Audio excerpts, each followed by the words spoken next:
بسم الله الرحمن الرحيم ألف لام را كتاب أحكمت آياته ثم فصلت من لدن حكيم خبير ألا تعبدوا إلا الله إنني لكم منه نذير وبشير وأن استغفروا ربكم ثم توبوا إليه يمتعكم متاعا حسنا إلى أجل مسمى ويؤت كل ذي فضل فضله وإن تولوا فإني أخاف عليكم عذاب يوم كبير إلى الله مرجعكم وهو على كل شيء قدير ألا إنهم يسنون صدورهم ليستخفوا منه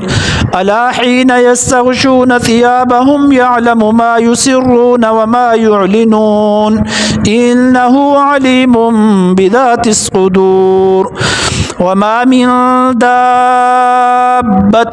في الأرض إلا على الله رزقها ويعلم مستقرها ومستودعها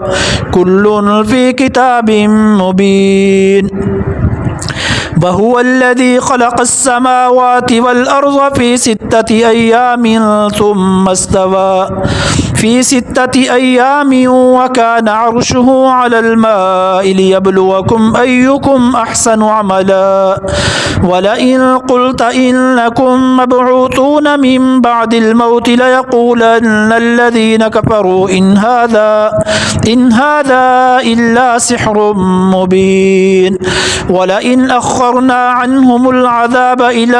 أمة معدودة ليقولن ما يحبسه ألا يوم يأتيهم ليس مصروفا عنهم وحاق بهم ما كانوا به يستهزئون ولئن أذقنا الإنسان منا رحمة ثم نزعناها منه إنه ليئوس كفور ولئن أذقناه نعماء بعد ضراء مسته ليقولن ذهب السيئات عني إنه لفرح فخور إلا الذين صبروا وعملوا الصالحات أولئك لهم مغفرة وأجر كبير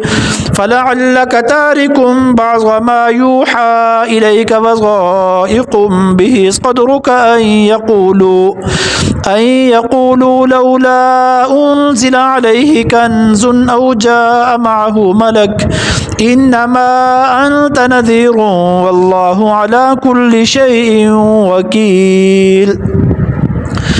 أم يقولون افتراه قل فأتوا بعشر سور مثله مفتريات وادعوا من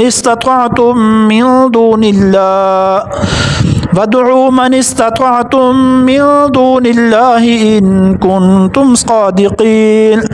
فإن لم يستجيبوا لكم فاعلموا أنما أنزل بعلم الله وأن لا إله إلا هو فهل أنتم مسلمون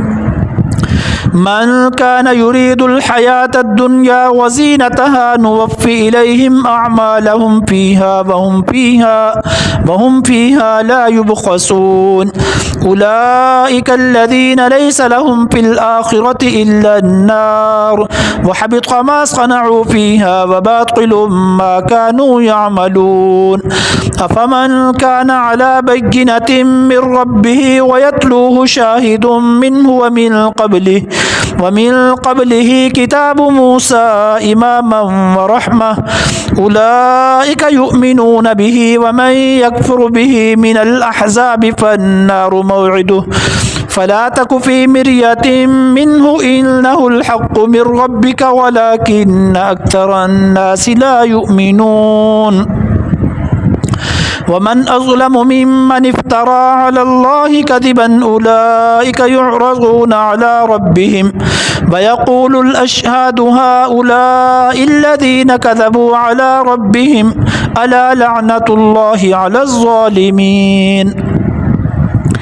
الذين يصدون عن سبيل الله ويبغونها عوجا وهم بالآخرة هم كافرون أولئك لم يكونوا معجزين في الأرض وما كان لهم من دون الله من أولياء يضاعف لهم العذاب ما كانوا يستطيعون السمع وما كانوا يبصرون أولئك الذين خسروا أنفسهم وضل عنهم ما كانوا يفترون لا جرم أنهم في الآخرة هم الأخسرون إن الذين آمنوا وعملوا الصالحات وأخبتوا إلى ربهم أولئك أصحاب الجنة هم فيها خالدون مثل الفريقين كالأعمى والأسقم والبصير والسميع هل يستويان مثلا أفلا تذكرون